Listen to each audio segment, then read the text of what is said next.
Will lifting weights make you slow? Yeah, maybe actually. I know that that wasn't the answer you were expecting because everyone tells you that lifting weights won't make you slower. But in general, if you're stronger, you're going to run faster, right? And lifting weights typically is actually supplementary to sprint programs. Like you look at all these different sprinters out there, and they squat and they do power cleans and they lift, right? However, how you lift, how you lift could make you slower. So first thing I'll point out to you, and I find this very interesting. Everyone likes to bring up this thing about Ben Johnson and this massive squat that he did, right? But it was like a bench squat. Like he squatted to a bench, which is basically like a box squat.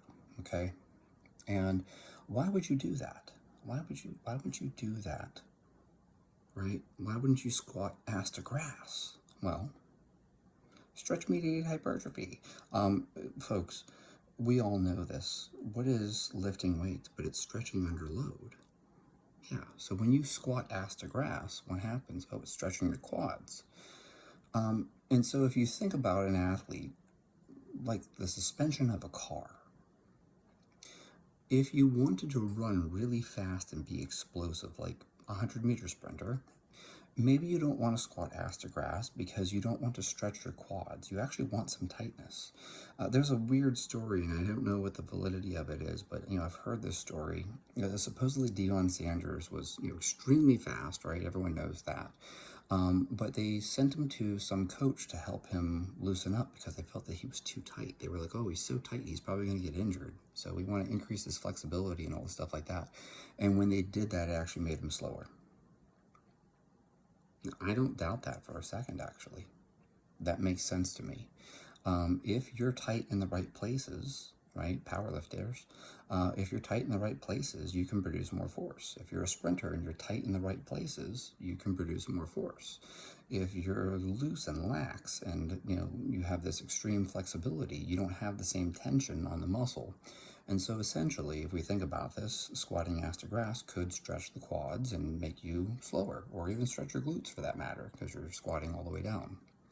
And so maybe you want some tightness. And so it makes sense then that you see all these sprinters doing quarter squats and box squats and high squats in general.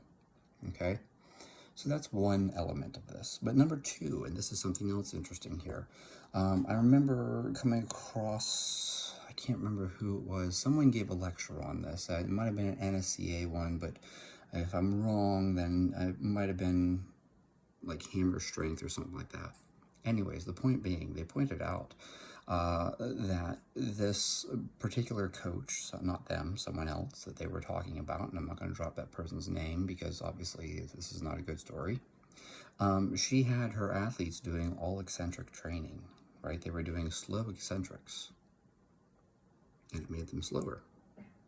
So, how you lift matters too, right? So I'm sure you've seen people talk about this super slow training, right? And so what you're going to do is you put 80% on the bar and you lower it for 6 seconds, and then you stand up. Even the concentric is slow, and you do that as slow as you can, right? And you've probably seen people assign things like tempo. So, we're going to do a 6-second eccentric, a 2-second pause at the bottom, and then a 4-second concentric.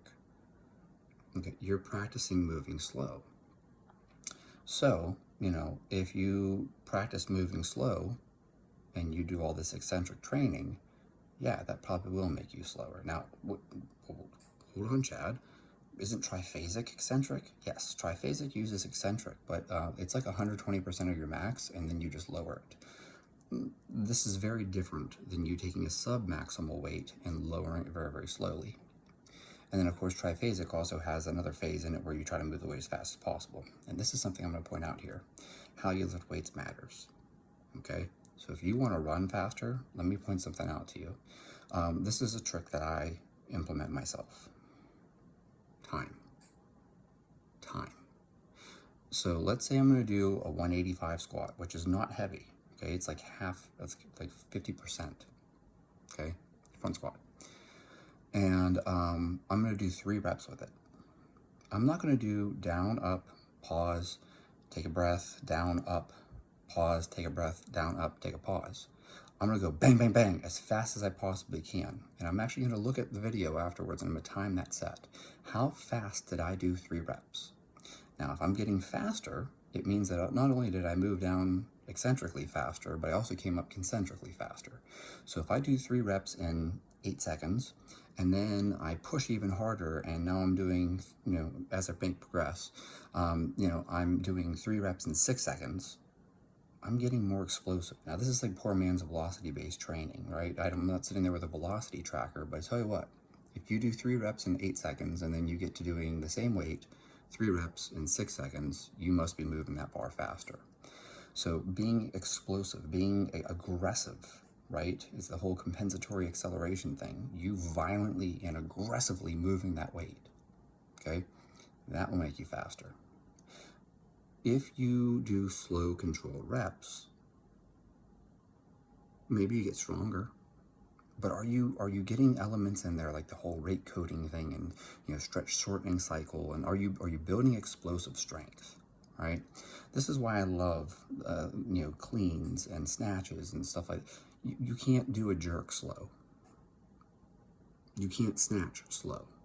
It just has to be fast. Like, this is the only way for you to do it. So that's why I love the power clean. I think the power clean is awesome. Why? Well, because I did power cleans and it made me faster. Why? Because I had to be explosive. You can do deadlifts. Now, you can do deadlifts slow, or you can do deadlifts fast. But you can't do power cleans slow. So that's the reason why I like power cleans and power snatches. It forces you to do it fast.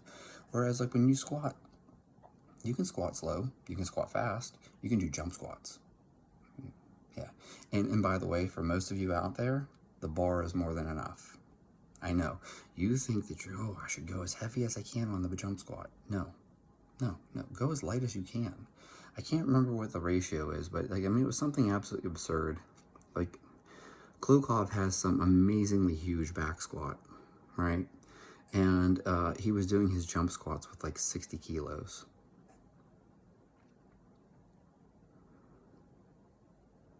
That's like hardly anything, right? Yeah, except that he's down up. He's not going ass to grass. He's like down up explosively, and he's leaving the ground. If you're doing jump squats and you're an inch off the ground, your load is too fucking heavy. The same thing for your guys' trap bar jumps. I see people doing trap bar jumps out there, and it's like, it's too fucking heavy. You're barely leaving the ground, okay? Lighter and jump, right? This is like I talk about all the time with AEL, the accentuated eccentric loading. Hold dumbbells, dip down, and then let go of the dumbbells as you explode up, right? So now we're dropping dumbbells. I know you can't do that in commercial gyms, but you can do that in my gym. You drop the dumbbells, okay? You can do that outside in the grass too. That down with that extra load on you pulls you down faster, and now you let go of the dumbbells as you jump up, and you'll jump higher. What are we doing here?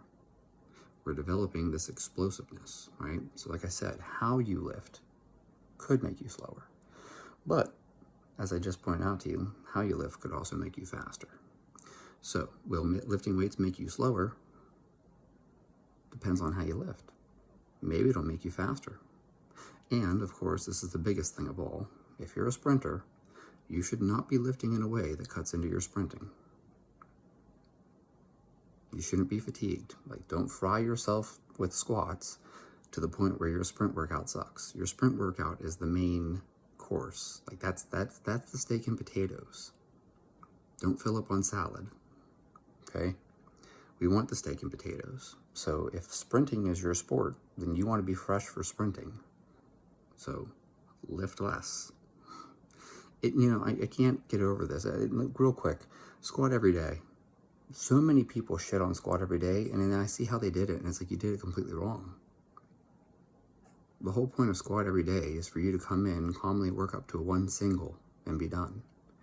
Not for you to come in and, fry yourself and get all psyched up and max out and all this shit like that. The point of this high frequency thing is that you're just going to come in and calmly hit a max, a calm max, right, for the day. One heavy single, and then you move on. It's about being fresh. Like, you don't want to fry yourself. Fatigue is the enemy. So we're going to have high frequency here because we're going to squat every day, but we're only going to squat so much that we don't accumulate fatigue, we don't accumulate soreness, we're not fried the next day. We want to be fresh each day, come in, work up to a heavy single, and then be done with it.